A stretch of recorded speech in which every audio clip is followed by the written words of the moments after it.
আসসালামু আলাইকুম সবাইকে।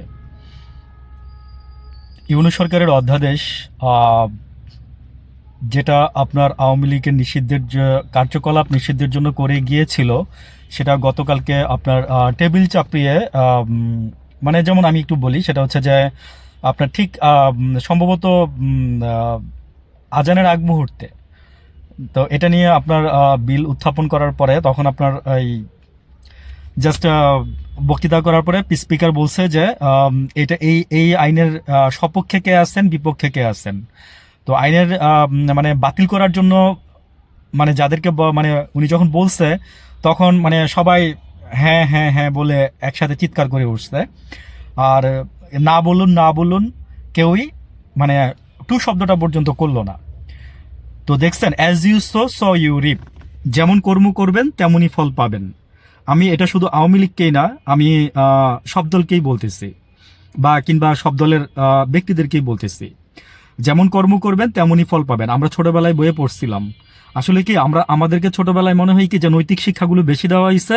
হ্যাঁ, দুর্নীতি করবা না, ঘুষ খাবা না, মানুষের ভালো চাবা, তারপর হচ্ছে অ্যাটসেট্রা অ্যাটসেট্রা, এই ধরনের বিষয়গুলো মানে কারোর সম্পদ নিয়ে আসবা না, অকারণে অন্যের জিনিস দেখলে লোভ করবা না, সেটাকে ইটের টুকরা মনে করবা, এইভাবে আমাদের শিক্ষা দেওয়া হয়েছে।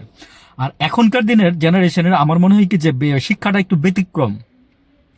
বাট মানুষের নিজেদের ওই যে মানে মেধা বুদ্ধি দিয়ে যে নিজেকে চেঞ্জ করতে পারছে করছে, আর নাহলে তো নাই। এনিওয়েজ, আমি যেটা বলতে চাচ্ছি সেটা হচ্ছে যে, তো পরে আপনার স্পিকার বা আপনার এই বলল যে এই এই আইন আপনার মানে সোজা কথা, সে মানে এটা এখন আইন হয়ে গেল। আওয়ামী লীগ আপনার কার্যক্রম নিষিদ্ধ, এটা এখন একটা আইন হয়ে গেল। তো এই আইনের এই অধ্যাদেশ আইন মানে এটা তারা মেনে নিচ্ছে, বাট তারা জুলাই সনদ মানতে পারতেছে না। আমার পয়েন্ট হচ্ছে এটা, মানে মানে সুবিধা ভাই, সুবিধা যার যার সুবিধার্থে শেষে সেই কাজটা করে যাচ্ছে। মানে এর বেশি কিছুই হচ্ছে না এই দেশের মধ্যে, আমি শুধু এইটুকুই বলবো। ওই যে বললাম না যে ডিসি ইউনো, হ্যাঁ, এরা এখনো বক্তব্য দিয়ে যাচ্ছে। কেউ কারোর বক্তব্য পছন্দ হলে তারে ওইখান থেকে সরাই ফেলাও, আর কারোর না হইলে ওইখানে তারে রাইখা আরো সমাদর করো। আবার মনে করেন যে আপনার ওই যে থ্রেডও দেওয়া হয়, আমাদের লোক বইসুইন, কিছু করবেন না, হ্যাঁ, এই ধরনের কথাবার্তা আর কি।